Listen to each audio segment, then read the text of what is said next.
आज का दूसरा क्वेश्चन ये है कि एक दुकान वाला है। अब ये एक दुकान वाला है तो दुकान बना देते हैं। हाँ, दुकान हो गया। ये दुकान वाला है। दुकान थोड़ा कैजुअल लग रहा है बट कोई बात नहीं, दुकान है दुकान वाला है भाई। दुकान वाले को भी खड़ा कर दिए, ठीक है इसमें। अब ये दुकान वाला है, ये दूध का पैकेट 600 दूध का पैकेट खरीदता है। ये 600 MIL के मिल्क पैकेट खरीदता है। मिल्क का पैकेट खरीदता है। ये 600 मिल्क का पैकेट खरीदता है। पैकेट ठीक है, चलिए पैकेट 600 मिल्क का पैकेट, हाँ 600 मिल, हाँ अप्रोक्स सही है। चलिए 600 मिल्क का पैकेट खरीदता है। लेकिन इसमें एक प्रॉब्लम ये है कि ये दो कंपनी से खरीदता है। एक कंपनी एस है, एक कंपनी बी है। तो जो एस कंपनी से खरीदता है वो खरीदता है 40%, और जो कंपनी बी से खरीदता है उससे खरीदता है 60%। तो ये जो दुकानदार है वो दो कंपनी से दूध का पैकेट खरीदता है। एक खरीदता है एस कंपनी से जिससे खरीदता है 40%, और कंपनी बी से खरीदता है 60%। तो दोनों का दूध का 100% मिला के 600 पैकेट खरीदता है वो। अब इसमें से प्रॉब्लम ये है, जो ये दुकान बी वाला है, मतलब कंपनी जो बी है, उसमें से 25% जो दूध का पैकेट है वो आज ही एक्सपायर हो जाएगा। और एक पैकेट का दाम है 25 रुपया।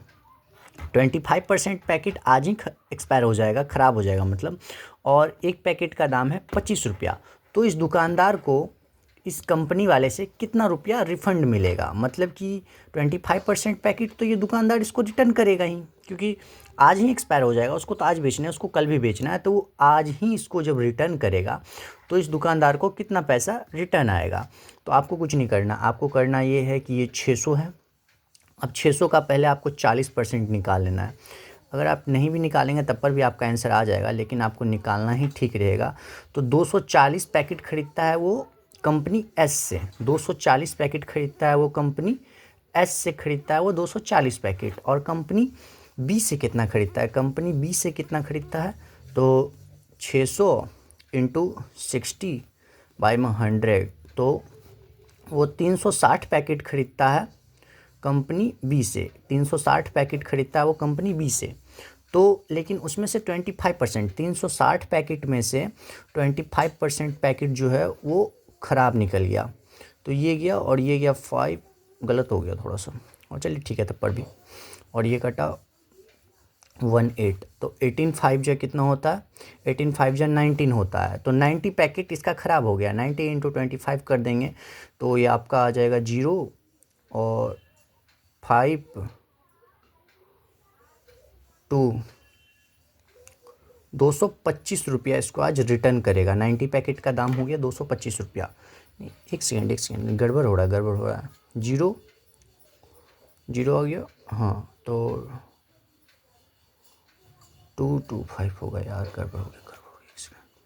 2250, 2250 रुपया इसको रिटर्न करेगा। 2250 रुपया, 2250 रुपया इसको रिटर्न करेगा, ठीक है।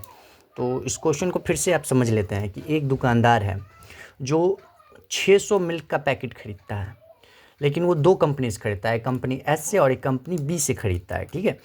जो बी कंपनी से खरीदता है उसमें एक प्रॉब्लम ये है कि 25% पैकेट आज ही एक्सपायर हो जाएगा। तो एक पैकेट का दाम 25 रुपया है। 25% पैकेट आज ही एक्सपायर हो जाएगा, पर एक पैकेट का दाम 25 रुपया है। तो जो कंपनी ए से खरीदता है उसका पैकेट निकाल लेते हैं, पर इसको निकालना इंपॉर्टेंट नहीं था। आप कंपनी बी से ही निकाल लेते तो आपका सारा आंसर आ जाता। लेकिन चलिए तब पर भी हम लोग निकाल लेते हैं।